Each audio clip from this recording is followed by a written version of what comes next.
एक कहावत है, money can buy many thing but not everything.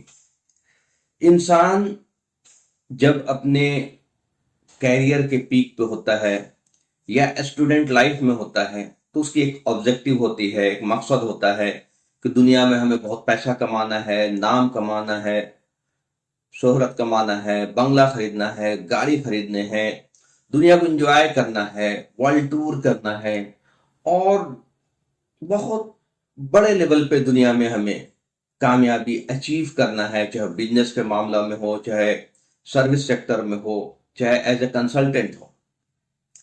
और लोग बहुत रूज पे पहुंचते भी हैं, बड़े बड़े कंपनी के सीईओ बन जाते हैं, बहुत बड़े बड़े कंपनी के मालिक बन जाते हैं, खुद इंडस्ट्रियलिस्ट बन जाते हैं। लेकिन ये एक बहुत अहम एस्पेक्ट है कि इंसान को सुकून, इत्मीनान तब तक नहीं मिल सकता जब तक वो अपनी जिंदगी के हकीकी मकसद को न समझ ले।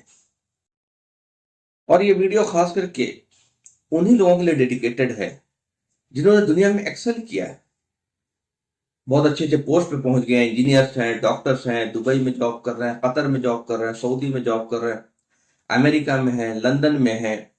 और एक स्टेज आने के बाद वो सैचुरेशन महसूस करते हैं, उनको लगता है कि हमारे पास तो सारी चीजें हैं, उसके बावजूद भी वो खला महसूस करते हैं, खालीपन महसूस करते हैं और कई बार इसकी वजह से डिप्रेशन और फ्रस्ट्रेशन का भी शिकार होते हैं। उन लोगों से मैं रिक्वेस्ट करता हूँ, उनको चाहिए कि अगर वो उनके पास एक सफिशियंट मोहलत मिलने लगा, जाहिर सी बात है आप 50 के हो गए, 45 के हो गए, 50 के हो गए, 60 के हो गए, अब आपके पास सफिशियंट टाइम भी है, आप एक्सप्लोर कर सकते हैं चीजों को। तो आपको जरूर एक्सप्लोर करना चाहिए अपने जिंदगी के पर्पस को, अपने आप को, और सबसे बड़ी चीज उस मालिक को, उस रब को, उस परमेश्वर को, उस अल्लाह को जिसने हमें पैदा किया। और एक्सप्लोर करने में किन चीजों को एक्चुअली हमें एक्सप्लोर करना है, क्या हमें समझना है, ये हमारे जहन में क्लियर होनी चाहिए। पहली चीज तो ये समझना चाहिए कि भाई इंसान को मालिक ने पैदा क्यों किया, क्या इसके पीछे कोई रीजन है, फिर वो मालिक है कौन, उसका एग्जैक्ट डिफिनेशन क्या है, किसको हम मालिक कहें, कौन किसको मालिक कह सकते, किसको नहीं कह सकते। जब तक हमें एग्जैक्ट डिफिनेशन मालिक का नहीं पता लगेगा तब तक हम ना खुद को समझ पाएंगे, ना जिंदगी के मकसद को समझ पाएंगे, ना मौत के पीछे के रीजन को समझ पाएंगे।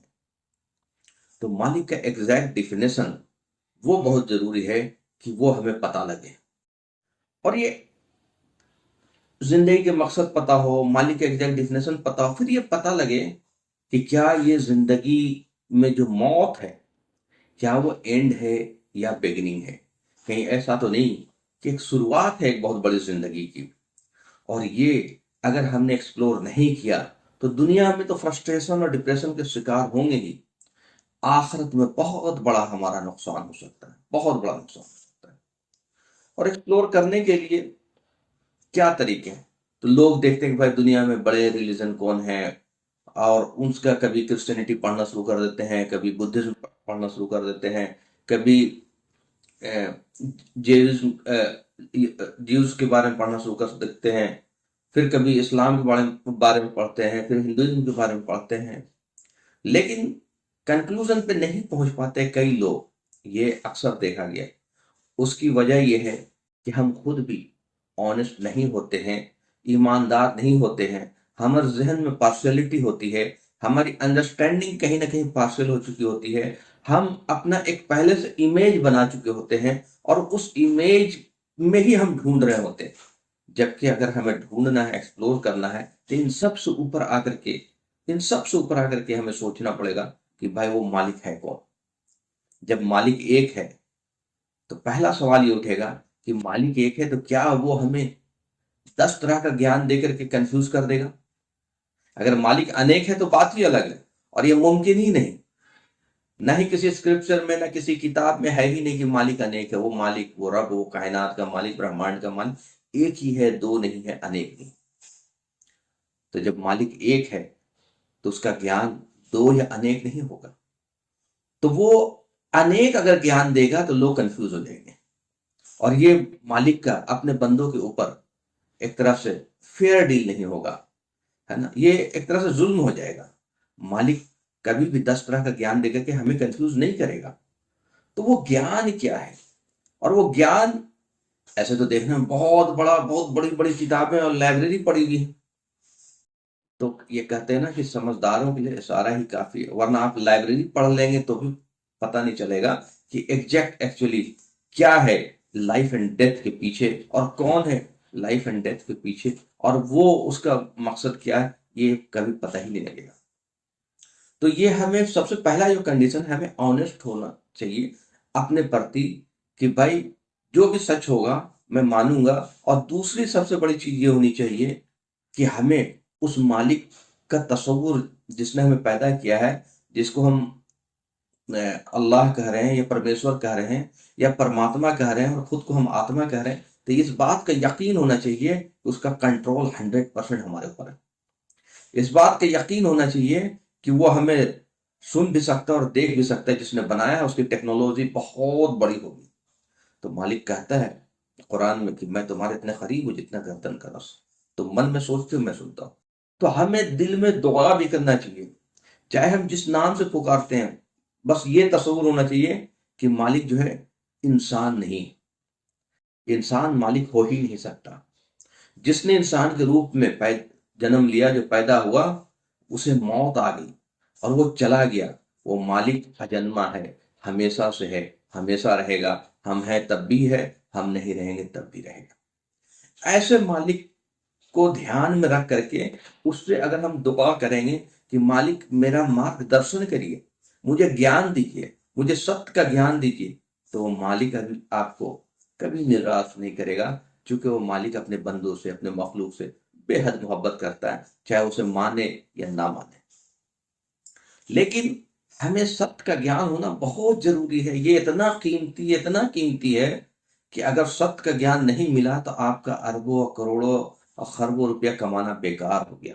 और अगर आपको सत्य का ज्ञान मिल गया तो आपकी जिंदगी में अगर दुख दर्द भी रहा तो वो सुकून और इत्मीनान आपको मिल जाएगा कि आप अपने मालिक को पहचान चुके। और ताकि आपको यकीन होगा कि जब मैं इस दुनिया से जाऊंगा तो मेरा लिए बेहतरीन अजर होगा, बेहतरीन इनाम होगा। तो ऐसे लोगों को चाहिए कि आप एक बार कुरान जरूर एक्सप्लोर करें, कुरान जरूर पढ़ें। ये आपको हर सवाल का जवाब देगा।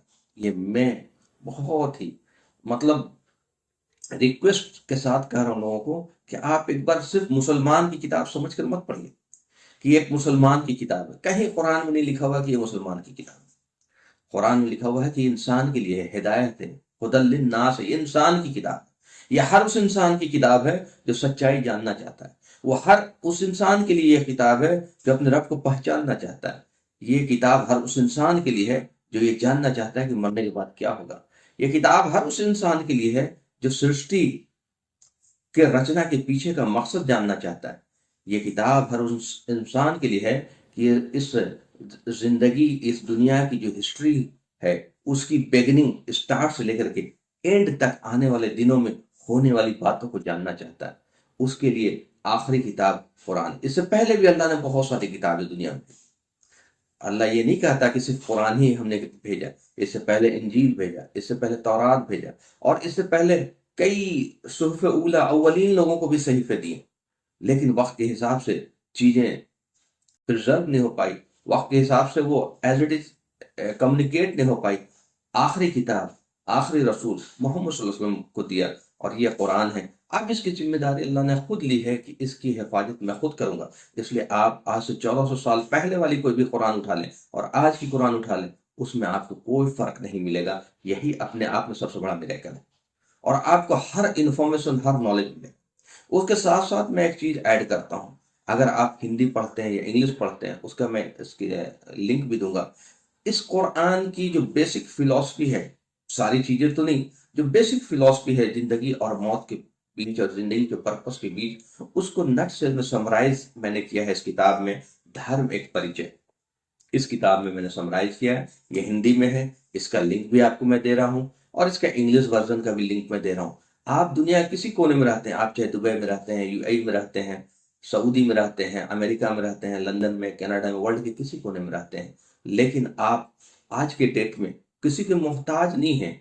आपको अगर एक्सप्लोर करना है तो आप घर बैठे एक्सप्लोर कर सकते हैं। ये अल्लाह का टेक्नोलॉजी और इंफॉर्मेशन के दौर की वजह से बहुत बड़ा नेमत है हर इंसान के ऊपर कि वो चाहे अगर हकीकत जानना तो जान सकता।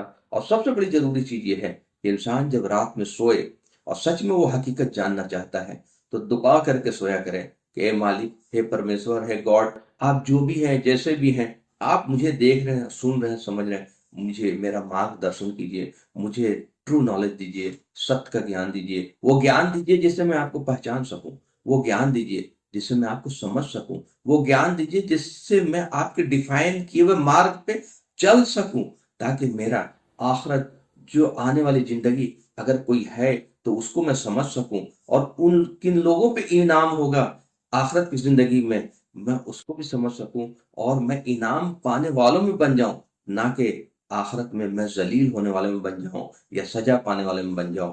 तो आप इंशाल्लाह कभी भी दुनिया में फ्रस्ट्रेशन और डिप्रेशन ये का अगर शिकार हैं कभी भी, तो आप कुरान खोल करके पढ़िए। इंशाल्लाह आप देखेंगे कि आपके आधे घंटे में आपका डिप्रेशन और फ्रस्ट्रेशन चला जाएगा। ये मेरा चैलेंज है। कभी भी आप गमगीन हैं, परेशान हैं और उलझे हुए हैं बहुत सारी बुनियादी सवालों पे, तो मैं आपको रिक्वेस्ट करता हूँ कि आप कुरान पढ़िए। आप आधा एक घंटे में आप फील करेंगे, अपने आप को लाइट महसूस करेंगे। तो ये बहुत बड़ी बात है जो मैं आपको बता रहा हूँ, क्योंकि ये मालिक का कलाम है, अल्लाह का कलाम है, ये इंसानों का कलाम नहीं है। मैं उम्मीद करता हूँ कि आपको मेरी बात पसंद आई होगी। तो आप मेरे चैनल को सब्सक्राइब भी कर लें। मैंने किताबें लिंक में दे रखा है और उसको डाउनलोड करें। और बेहतरीन जो बात अगर कोई जहन में आपका सवाल हो आप कमेंट करें, मैं उसका जवाब भी दूंगा।